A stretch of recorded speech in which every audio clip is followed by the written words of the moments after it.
오늘부터 말씀 강론이 요한복음이 되겠습니다. 요한복음을 시작하게 됩니다.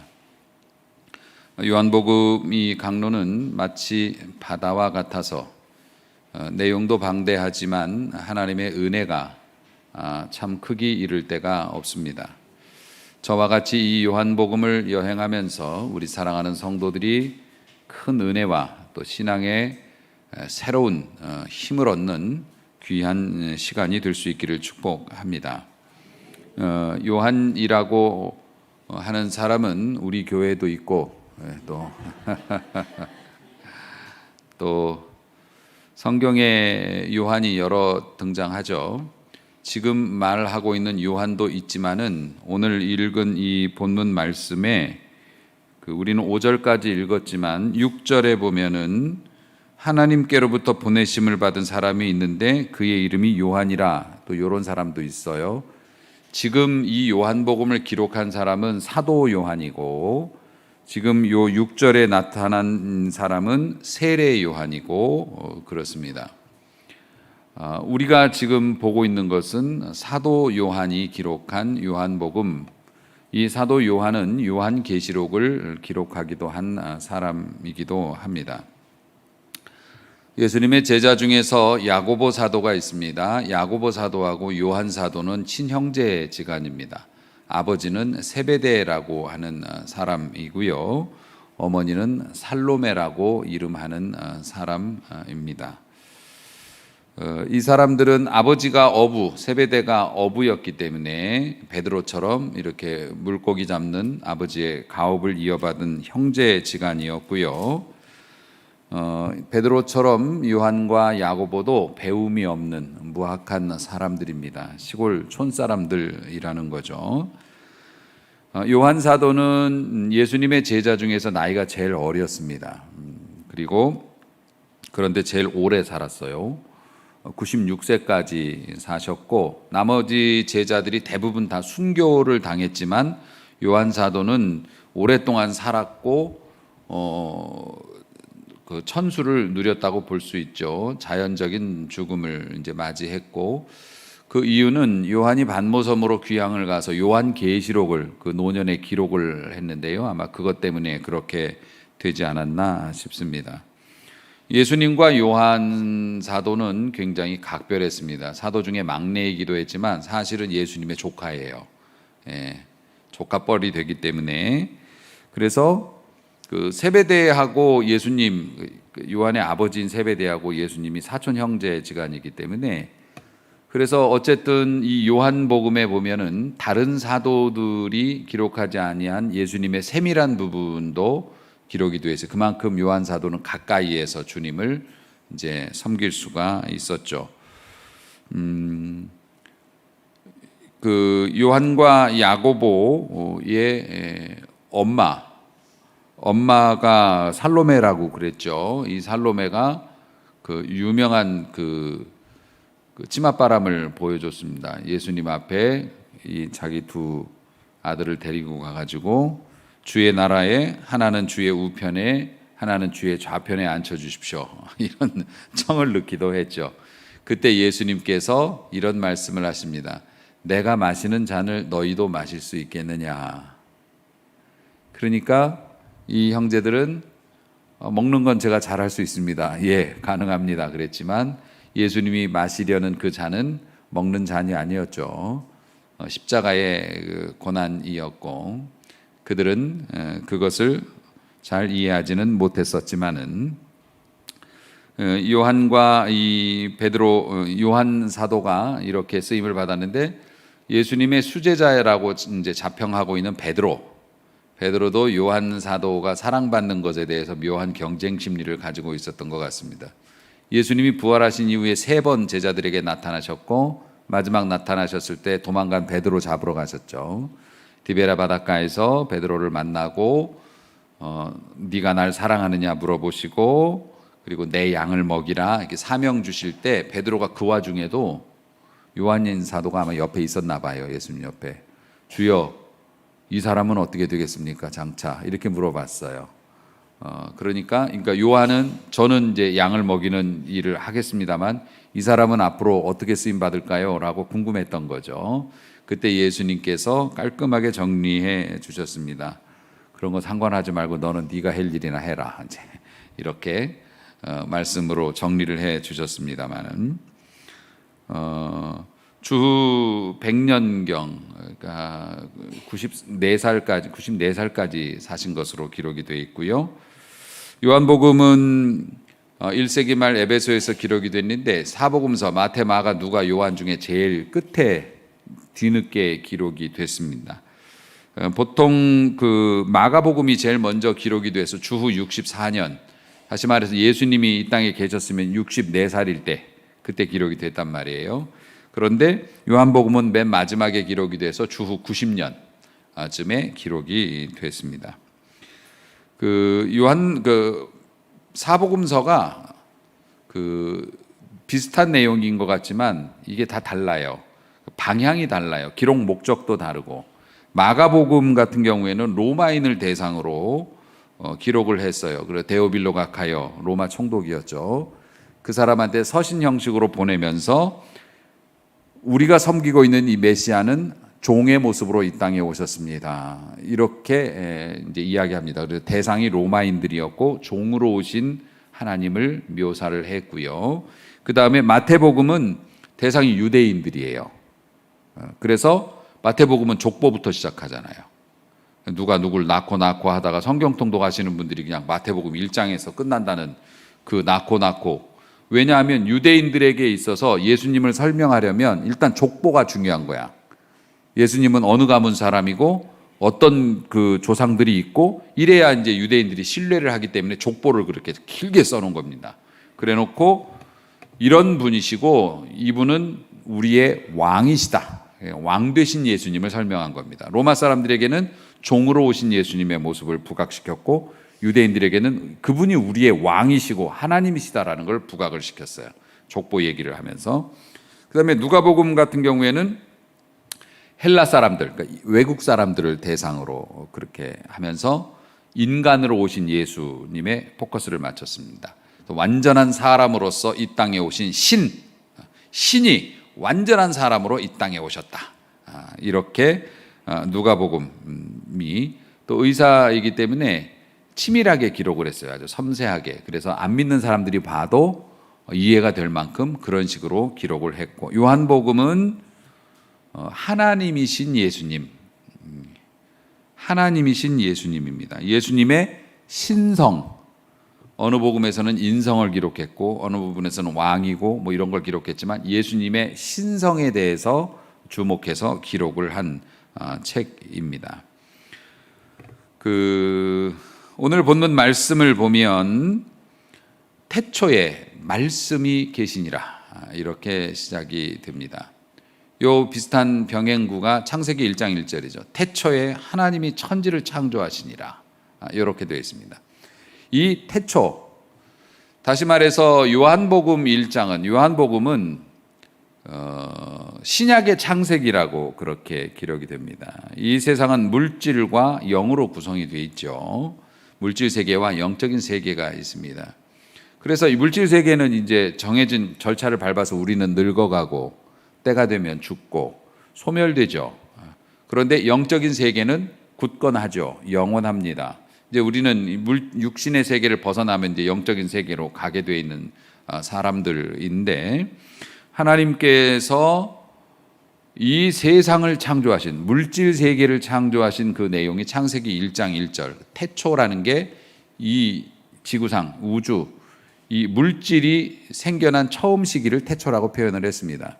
그런데 오늘 요한복음에서 태초에 말씀이 계시니다라는 것은 그 훨씬 더 이전, 영적인 태초, 그건 우리의 상상 밖, 이성 밖을 벗어나죠. 영원의 영원, 그 이전에, 그때에도 하나님이 계셨다. 그리고 그 말씀이 계셨다. 이 말씀이 하나님과 함께 계셨다. 그러니까 영원 이전에, 물질 세계도 창조되기 이전에 완전한 영혼에 우리가 이해할 수 없는 그 시대에 말씀이 계셨고 하나님이 계셨고, 말씀이 하나님과 함께 계셨다. 그리고 이 말씀은 곧 하나님이시다. 그럼 이 말씀이 누구를 지칭하는 걸까요? 예수님을 지칭하는 겁니다. 예수 그리스도를, 하나님의 아들이신 예수 그리스도를 지칭하고 있는 건데, 그러니까 예수님이 하나님이시다. 그런데 그 하나님이 말씀이다. 근데 그 태초에 말씀이 계시니라의 말씀을 헬라어로는 로고스라고 얘기합니다. 로고스. 이 로고스라고 하는 단어는 철학적인 단어입니다. 이 철학적인 단어를 왜 요한 사도는 이 세속적인 표현인 철학적인 단어 로고스라는 걸 가지고 하나님을 설명하려고 했을까? 이제 이게 궁금할 리는 없겠지만 궁금하시다는 가정하에 제가 말씀을 전해드리려고 합니다. 이 당시에 철학자들이 있고 지금도 철학자들이 있고 과학자들이 있습니다. 철학자들과 과학자들이 무슨 뭐 세탁기 만들고 냉장고 만드는 사람들이 아니에요. 과학자들도 우주의 기원을 찾습니다. 과학자들이, 기초과학자들은 그렇죠. 수학과 논리 이런 것들을 이용해서 세상의 본질을 규명하고, 철학자들 같은 경우에는 맨날 일도 안 하고 떠들고 다니는 사람 같지만 이 사람들 엄청 심각하게 살았습니다. 고단한 인생을 살았죠. 왜냐하면은 답이 없는 문제를 연구했기 때문입니다. 나는 누구인가? 나는 왜 생겨났을까? 우리는 어디로 가는 것일까? 이 세계를 다스리는 힘은 무엇일까? 이 세상을 다스리는 영적인 존재가 있는 것일까? 아니라면 어떻게 이렇게 세상이 유지될 수 있을까? 이런 것을 끊임없이 고민을 합니다. 그런데 이게 풀어집니까? 유치원 뭐 학생, 초등학생이 세상에 돌아가는 이치와 원리에 대해서 끊임없이 막 밥도 안 먹고 간식도 안 먹고 고민한다고 해서 이게 풀어집니까? 안 되죠. 그러니까 힘듭니다. 그런데 그게 자기 직업이에요.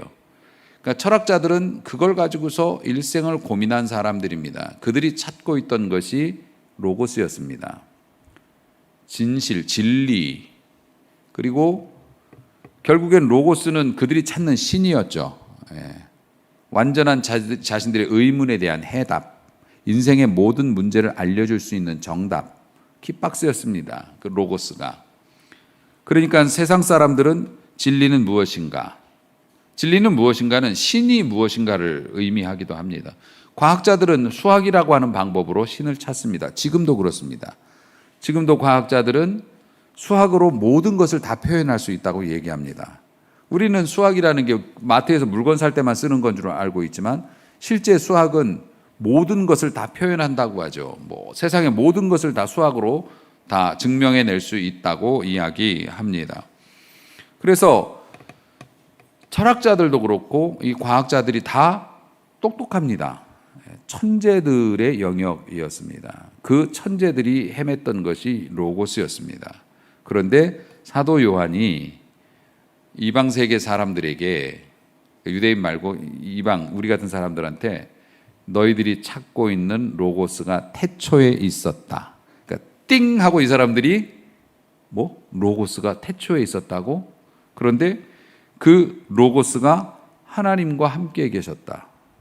우리가 섬기는 하나님과 함께 계셨고 그 로고스가 곧 하나님이신데 그 하나님은 예수님이다. 이렇게 얘기를 해요. 이게 이제 복음이거든요. 그러면은 철학자들이 이런 식으로 전파를 하면 내가 몰랐어. 태초에 예수님이 계셨다는 거, 태초에 하나님이 계셨고 그 하나님이 로고스였다는 거, 예수님이 로고스였다는 걸, 아이고 우리가 그걸 몰랐네. 제자들 너무 훌륭해요. 우리보다 훨씬 똑똑해요. 라고 생각했을까요?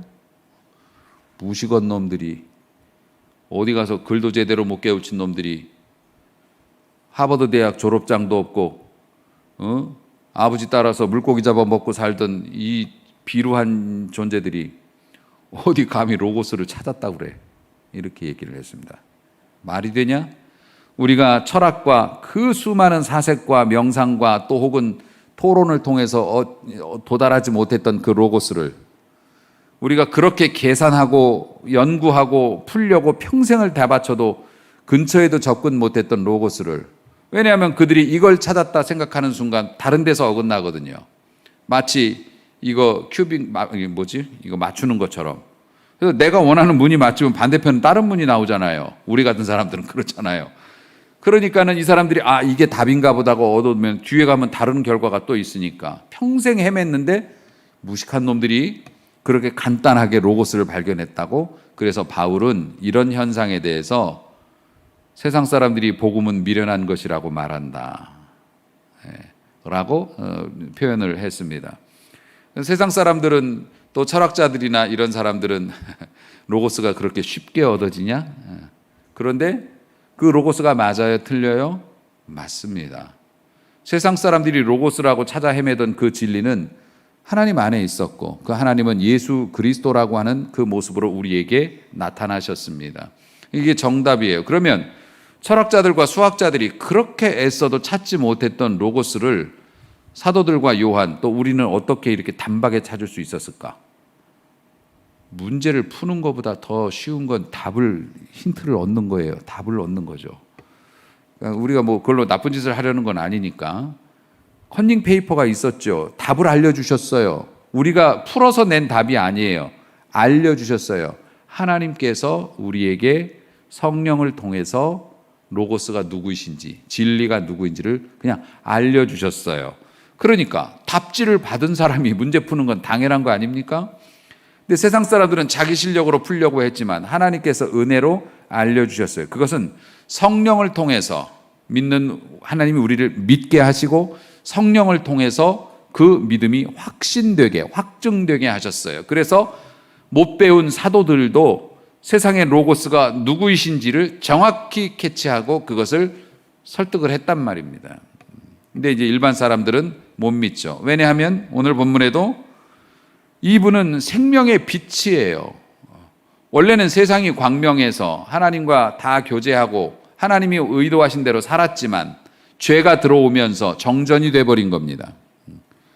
불이 끊어져 버린 거예요. 여러분, 내비게이션 우리가 많이 씁니다만 내비게이션에서 제일 중요한 게 뭡니까? 하드웨어 빨리빨리 작동하는 것도 중요하고, 소프트웨어 정교한 지도와 안내 시스템도, 알고리즘도 중요하지만 제일 중요한 건 뭡니까? GPS, 통신이죠.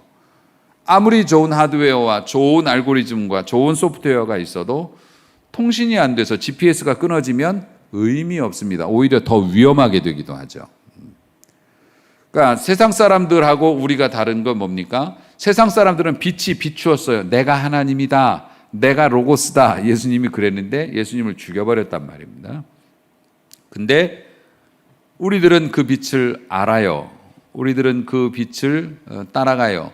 빛이 비추었는데 세상 사람들이 몰랐습니다. 그들은 하나님의 은혜 밖에 있었거든요.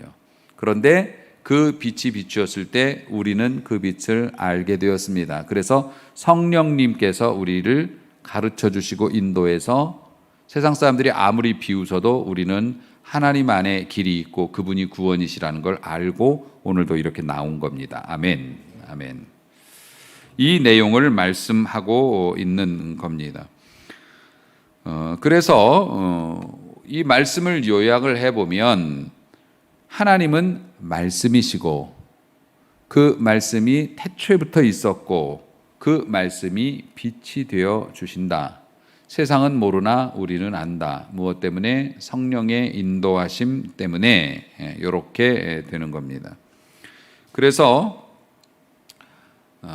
우리 신앙생활을 하면서 진짜 중요한 게 뭘까요? 앞서 말씀을 드렸다시피 하나님을 알고 만나는 것도 중요하고 말씀을 배우는 것도 중요하지만 그 말씀을 적재적소에 사용하는 것이 중요하지 않겠습니까? 인생은 타이밍이잖아요. 그럼요. 모든 것이 타이밍입니다. 이게 딱 그 때에 그것을 해야 의미가 있는 거지 지나간 다음에는 의미가 없습니다. 그런데 그 타이밍을 누가 가르쳐 주십니까? 세상 사람들이 알 수 없는 진리나 혹은 감지할 수 없는 위험을 누가 알려주십니까? 성령께서 알려주십니다. 말씀이 빛으로 오셨고 그 빛 되신 성령께서 알려주십니다. 마치 깜깜한 밤에 맨눈으로 싸우는 사람과 야시경을 통해서 밤을 어둠을 꿰뚫고 상대를 볼 수 있는 사람과 싸운다면 누가 이기겠습니까? 그건 말할 것도 없죠. 성령 충만이 그만큼 중요해서 저는 성탄절, 부활절만큼 성령 강림 주일도 우리가 막 잔치하면서 지켜야 된다고 저는 생각을 합니다. 그만큼 우리가 받은 은혜도 좋고 직분도 다 좋지만 적재적소에 그 타이밍을 활용해서 하나님의 축복을 받기 위해서는 성령의 인도하심을 받는 게 중요하다. 그럼 여러분, 성령의 인도하심은 어떻게 받아요? 옛날에는 용한 목사님을 찾아야 된다고 생각했어요. 용한 목사님. 그래서 유명한 목사님들 막 기도원에서 집회하면 막 때로 몰려가서 거기서 성령 받겠다고.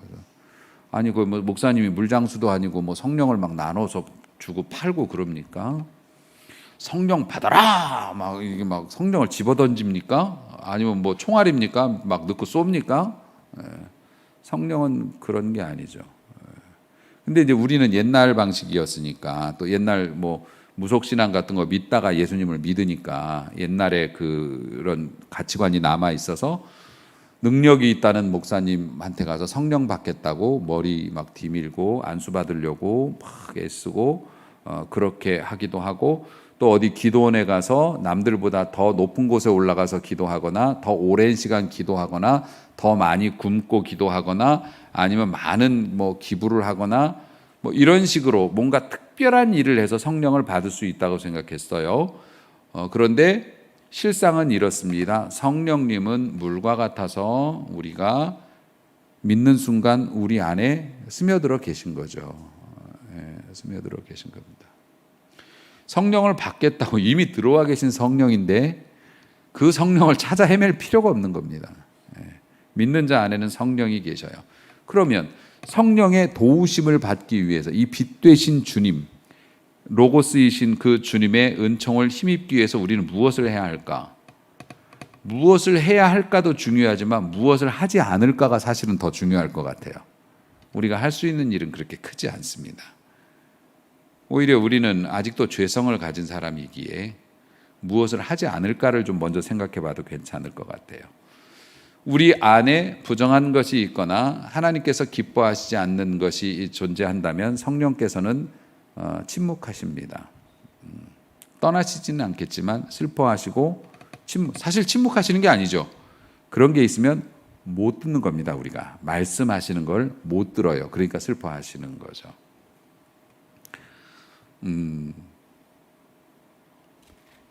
자꾸 저희 아버님 얘기해서 죄송한데 저희 아버님이 청력이 매우 대단히 안 좋으십니다.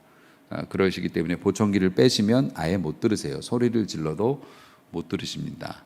그런데 뭐 어르신들 다 그렇습니다만 TV 시청을 굉장히 이제 좋아하시죠. 늘 틀어 놓으시잖아요, 어르신들.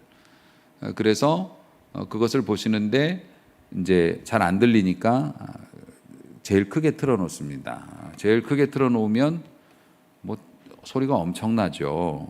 저희 위아래 분들에게 진짜 감사해요. 뭐 그런 거 가지고는 말씀을 안 하시더라고요. 그렇게 틀어놓고 또 시간 개념이 없으셔서 24시간 뭐 새벽 3시든 4시든 막 요즘에 또 더우니까 문을 열어놓고 이렇게 TV를 틀어놓으시면 제가 마루에 앉아서 저도 이제 가끔 TV를 보려고 이렇게 켜면 화면은 앞에 거 보고 소리는 옆에 거 듣습니다. 이게 훨씬 더 크니까. 근데 제가 기가 막힌 방법을 하나 개발을 했습니다. 그 올레 TV에 리모컨을 2개를 세팅할 수가 있습니다. 그래서 집에서 굴러다니는 리모컨 하나를 같이 연결을 했어요. 그리고 아버님 보실 때 시끄러우면 나도 뒤에서 살살살살 조금씩 줄여. 그래서 이제 평화를 찾게 되었습니다.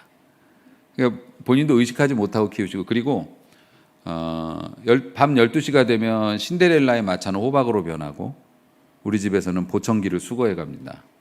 이제 아버님 그 배터리 관리 같은 게 안 되시고 또 요즘에 좀 그래서 막 망치로 깨부시고 그래, 호두인 줄 알고.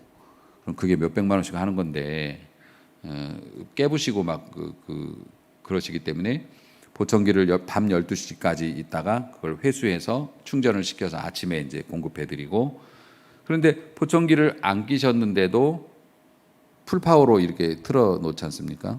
그러면 또 제가 저의 리모컨을 가지고 저 뒤에서 멀찌감치 그렇게 해서 또 다 방법이 있어요. 다 살아가는 데는 다 수가 있는 겁니다. 그걸 왜 이렇게 생각을 못하고 그간 그렇게 지냈는지 모르겠어요. 그러면 이렇게 못 듣는 사람이 보청기를 끼면 들을 수 있잖아요.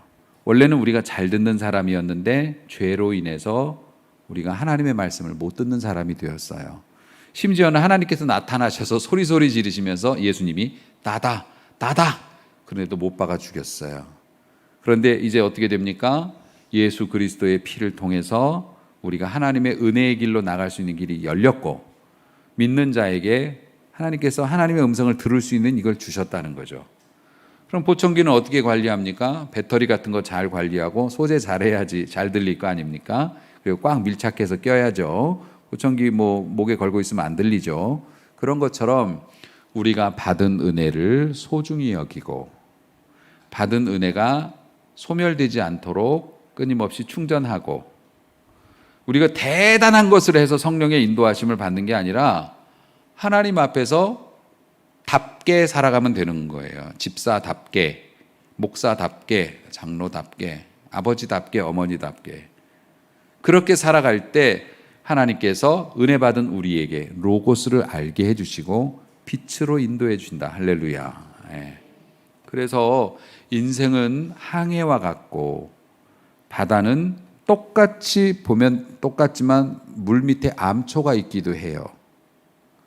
그렇죠? 암초가 있어도 보이지 않습니다. 물 위에서 보면 보이지 않아요. 그래서 암초를 피하기 위해서 뭐가 있습니까? 항로라는 게 있습니다. 배가 다니는 길이 있다고요. 차처럼. 그 항로를 따라가면 문제가 없는데, 생각 없이 혹은 GPS가 끊겨서 항로를 이탈하면 암초를 만나는 거예요. 우리 인생도 마찬가지입니다.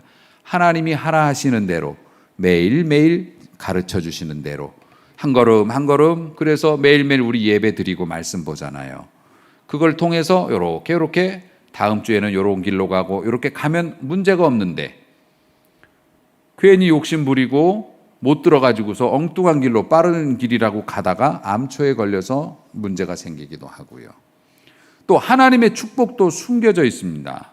망망대에 빠져 죽을 것 같지만 발버둥 치다 보니 발이 땅에 닿았어요. 하나님께서 그곳에 섬을 만들어 놓으셨어요. 그런 거 있을 수 있죠. 그러니까 인생은 모르는 거기 때문에, 한치 앞을 알 수 없기 때문에, 그래서 우리는 더욱더 성령의 인도하심을 받아야 하는 것입니다. 하나님의 말씀 앞에 잠긴 문은 없도다. 아멘. 우리 인생에는 문이라고 하는 것이 존재합니다. 취업도 관문을 통과했다 이러지 않습니까? 우리 중요한 것들은 다 문을 통과합니다. 왜냐하면 문을 통과하면 다른 세상이 열립니다. 거실에서 문을 열면 안방이 되기도 하고, 또 현관문을 열고 밖으로 나가면 집 안과 집 밖이라고 하는 세계가 달라집니다. 학교를 졸업해서 졸업의 문을 통과하면 세상을 만나게 되죠. 이런 것처럼 우리 인생에도 우리가 뜻하는 많은 길, 걸어가고 싶은 길에 문들이 존재합니다. 그런데 문은 두 종류가 있습니다. 철문하고 나무문이 아니고 잠긴 문과 열린 문이 있습니다. 똑같습니다. 모양은. 봐선 모릅니다. 열어보기 전까지는 모르죠. 어떤 사람은 잠긴 문을 만납니다. 그래서 내가 계획했던 것들이 안 돼가지고 주저앉기도 합니다. 다른 길로 가야 되기도 합니다. 어떤 사람들은 육중하고 큰 문이 가로막혀 있지만 가서 문을 밀거나 열었더니 문이 열립니다. 그 차이는 뭡니까? 하나님의 말씀을 따라가는 자. 주께서 말씀으로 명하시니 바람과 파도도 잔잔해졌다. 할렐루야. 우리 인생의 바람과 파도, 잠긴 문들도 하나님의 말씀 앞에서는 다 열리게 됩니다. 아멘. 그러면 우리가 앞서 나가고 하나님의 말씀이 뒤따라가면 이게 열리겠어요? 안 열립니다. 하나님의 말씀이 앞서 나가고 우리가 그 말씀 뒤를 따라가면 주의 말씀 앞에는 잠긴 문이 없도다. 아멘. 그래서 형통의 삶을 살아갈 수 있게 되는 것입니다. 사랑하는 성도 여러분, 인간의 힘으로 로고스를 찾을 수는 없습니다. 하나님께서 우리에게 주셨고 우리는 그것을 찾았습니다. 그리고 그분과 함께 동행하라고 성령의 은사를 우리에게 주셨습니다. 모든 것의 출발은 말씀이신 하나님, 그리고 우리 인생의 마지막에 유종의 미를 거두기 위해서도 그 말씀을 따라가는 성도가 되어야 할 줄로 믿습니다. 사랑하는 성도 여러분, 믿음으로 두드리세요. 성령의 충만을 사모하셔서 우리 주님께서 좋아하시는 것을 여러분들도 좋아하고 우리 주님께서 싫어하시는 것이면 우리도 피해야 합니다. 그렇게 살아가면 우리를 대적할 자가 없게 될 줄로 믿습니다. 심지어는 어떤 운명의 장난처럼 보이는 일도 또 어떤 질병도 우리를 절망으로 몰아넣지 못하고 오히려 하나님께로 더 가까이 나가게 만들어주는 축복의 도구로 변화될 줄로 믿습니다.